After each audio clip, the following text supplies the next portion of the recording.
Anonymous chatting on the internet isn't just for shadowy criminal hackers and government operatives. From journalists to congressmen, learning how to adjust the privacy of our digital communication is becoming an ever more important skill to know. When Edward Snowden first reached out to journalist Glenn Greenwald, he insisted on only using encrypted communications. Greenwald's lack of technical skills nearly cost him the story of the century. But with a colleague's help, Greenwald learned how to use encrypted chat servers, a far more efficient and secure method than even encrypted emails or text messages. Browsing and communicating on the internet anonymously is difficult, time-consuming, and painstaking. One weak link or careless trace of metadata can expose your identity to the world, but that doesn't mean you need a master's degree in computer science to avoid the prying eyes of the NSA. In 5 easy steps, Reason TV shows you the basics of how to chat anonymously online.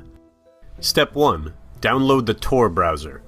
Unlike other web browsers that store your personal information and browsing history for corporate advertisers and government subpoenas, Tor is completely decentralized. The user-driven free software reroutes your information through a network of thousands of computers worldwide to hide the user's identity.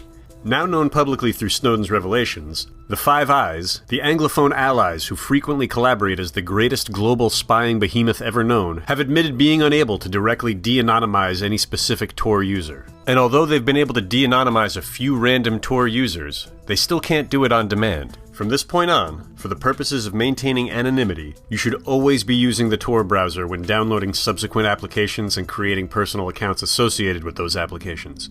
Step 2. Using off-the-record chat servers. Like Tor is for web browsers, Jabber chat servers are decentralized, and unlike mainstream chat services, Jabber doesn't require you to enter any verifiable personal information to create an account. The encryption protocol known as off-the-record, or OTR, allows both sides of a chat to be encrypted. There are literally hundreds of Jabber servers around the world available to use. Once you've selected a Jabber server, create an account, but remember, only use a server that lets you sign up using the Tor browser. When creating a username and password, use random number and letter combinations for each account, and never use the same name or password twice.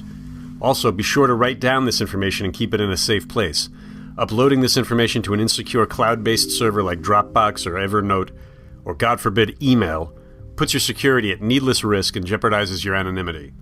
Step 3. Download Adium. For Mac users, download Adium using Tor, and make sure to keep your Tor browser open when using Adium to maintain connectivity. There are programs specifically for Windows, but for this lesson, we'll stick with Mac OS X. Select Adium's drop-down box, then choose Preferences. Select the Accounts tab, then click the plus sign to add a new account. Select XMPP Jabber. I know it's getting a little detailed now, but stick with me. The next steps ensure that Adium will work only using Tor. Switch to the Proxy tab. Click Connect using Proxy, then choose SOC S5. Type 127.0.0.1 into the server field. Create a new username and password. You see where it says port? Type 9150 there. Go to the Privacy tab, and where it says Encryption, switch it to Force Encryption and Refuse Plain Text. Go to Options, and in the resource box, delete your computer's name and type Anonymous. Then check Require SSL-TLS. Go back to Account and type in your Jabber ID, which you created in Step 2. Your ID is comprised of the Jabber username you created in Step 2, followed by an @ sign, and finally the Jabber server you chose. Enter your password. Finally, to test your account's connection, switch your status to Available. Step 4. Creating encryption keys and fingerprints. You'll need a key to unlock encrypted messages. To create a key, click Adium, choose Preferences. After that, go to Advanced and click Encryption.